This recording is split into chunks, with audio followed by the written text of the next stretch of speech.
Assalamualaikum warahmatullahi wabarakatuh. Halo anak-anak hebat semuanya, apa kabar? Semoga semuanya sehat ya. Tidak terasa sudah memasuki minggu keempat di semester genap ini, dan minggu ini kita akan belajar tentang trigonometri untuk sudut di berbagai kuadran.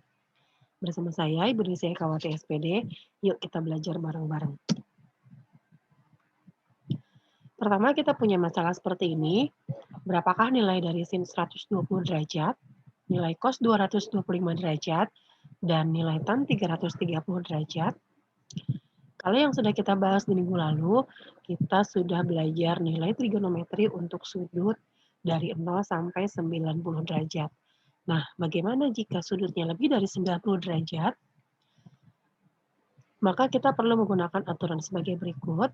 Pertama, dari rentang sudut 0 sampai 360 derajat, kita bagi menjadi 4 daerah yang disebut dengan 4 kuadran. Kuadran pertama rentangnya dari 0 sampai 90 derajat. Kuadran 2 rentangnya dari 90 sampai 180 derajat. Kuadran 3 rentangnya dari 180 sampai 270 derajat. Dan kuadran 4 rentangnya dari 270 sampai 360 derajat. Untuk di kuadran 1 dari 0 sampai 90 derajat, nilai trigonometri sin, cos, dan tan-nya tinggal lihat tabel sudut istimewa.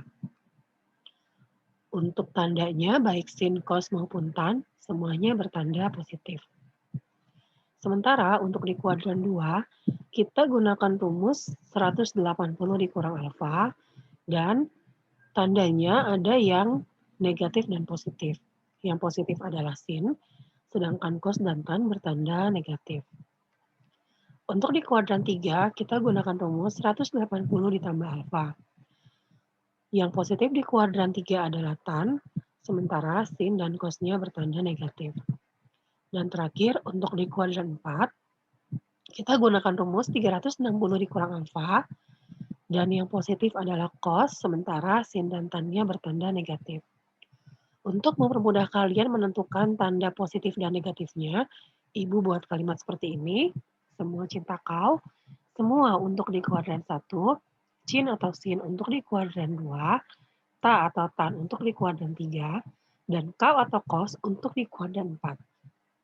Jadi, di kuadran 1, semuanya bertanda positif, baik sin, cos, maupun tan.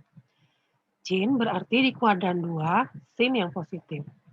Ta berarti di kuadran 3, tan yang positif. Dan kau berarti di kuadran 4, cos bertanda positif. Dari mana tanda positif dan negatifnya ini berasal? Penjelasannya adalah sebagai berikut. Kenapa di kuadran 1 semua positif? Kalau kita buat segitiga siku-sikunya berada di kuadran 1, maka sisi depannya sepanjang Y positif, sisi miringnya sepanjang R positif, dan sisi sampingnya sepanjang X positif. Sehingga baik sin, cos, maupun tan, semuanya bertanda positif.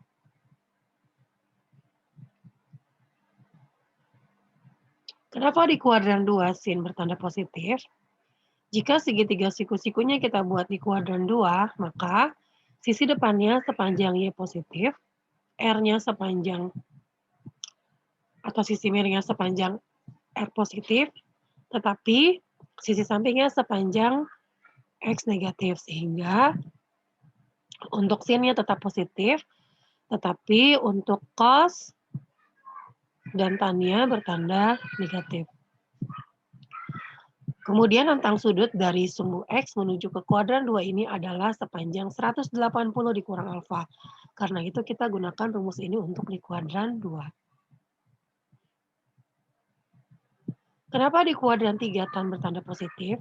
Kalau segitiga siku-sikunya kita buat di kuadran 3, maka sisi depannya adalah sepanjang negatif Y, sisi miringnya sepanjang R, sisi sampingnya sepanjang negatif X. Sehingga untuk sin bertanda negatif, untuk cos bertanda negatif, tetapi untuk tan, di sini negatif Y dibagi negatif X hasilnya jadi positif, sehingga tandanya positif.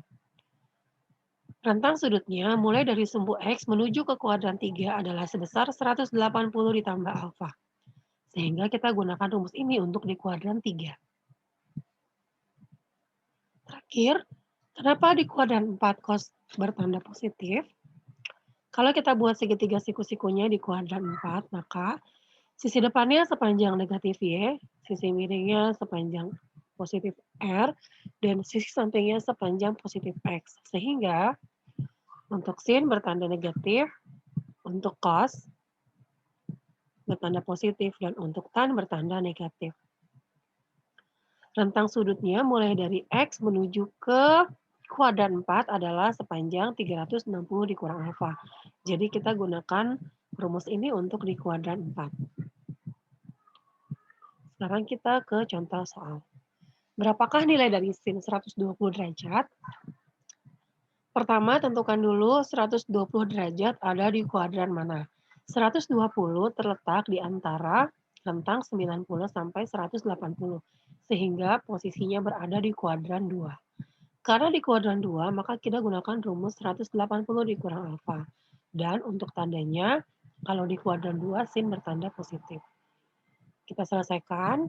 Pertama, kita tulis dulu di sini rumusnya adalah sin 180 dikurang alfa. Tugas kita sekarang mencari alfanya. Jadi 180 dikurang berapa supaya menjadi 120. Atau mudahnya tinggal kita kurangkan 180 dengan 120. Hasilnya adalah 60. Kita cukup ambil 60-nya aja, jadi hasilnya menjadi sin 60. Artinya di sini sin 120 nilainya sama dengan sin 60, yaitu setengah akar 3. Selanjutnya, berapakah nilai dari cos 225? Kita tentukan dulu 225 ada di kuadran mana. 225 itu berada di antara 180 sampai 270, sehingga posisinya ada di kuadran 3. Untuk di kuadran 3, rumus yang kita gunakan adalah 180 ditambah alfa, dan jangan lupa tandanya untuk di kuadran 3, cos bertanda negatif. Sehingga langsung kita tulis di sini tanda minusnya, dan rumusnya 180 ditambah alfa. Tugas kita sekarang mencari alfanya, berarti 180 ditambah berapa supaya menjadi 225. Atau mudahnya, tinggal kita kurangkan 225 dengan 180. Hasilnya adalah 45. Kita ambil 45-nya aja, sehingga hasilnya menjadi negatif cos 45. Cos 45 adalah setengah akar 2, sehingga hasil akhirnya adalah min setengah akar 2. Dan terakhir, nilai dari tan 330, kita tentukan dulu 330 itu berada di antara 270 sampai 360, berarti di kuadran 4. Rumus yang kita gunakan adalah 360 dikurang alfa, dan untuk di kuadran 4, tan bertanda negatif. Sehingga langsung kita tulis di sini tandanya minus. Rumusnya tan 360 dikurang alfa. Kita cari alfanya, berarti kita tentukan 360 dikurang berapa supaya menjadi 330. Atau mudahnya kita kurangkan aja 360 dengan 330. Hasilnya adalah 30. Lalu kita ambil 30-nya, berarti kita punya di sini negatif tan 30. Tan 30 hasilnya 1/3 akar 3, jadi hasil akhirnya negatif 1/3 akar 3. Sekarang waktunya mengerjakan tugas. Kerjakan ya 5 soal ini.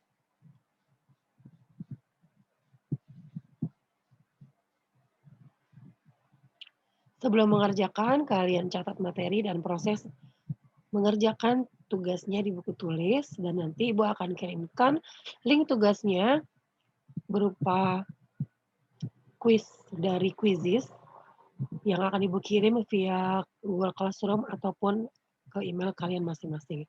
Jika kalian ada kendala dalam mengakses link tersebut, kalian boleh kumpulkan bukunya seperti biasa di sekolah. Oke, tetap semangat semuanya meskipun belajarnya dari rumah. Terima kasih atas perhatiannya. Wassalamualaikum warahmatullahi wabarakatuh.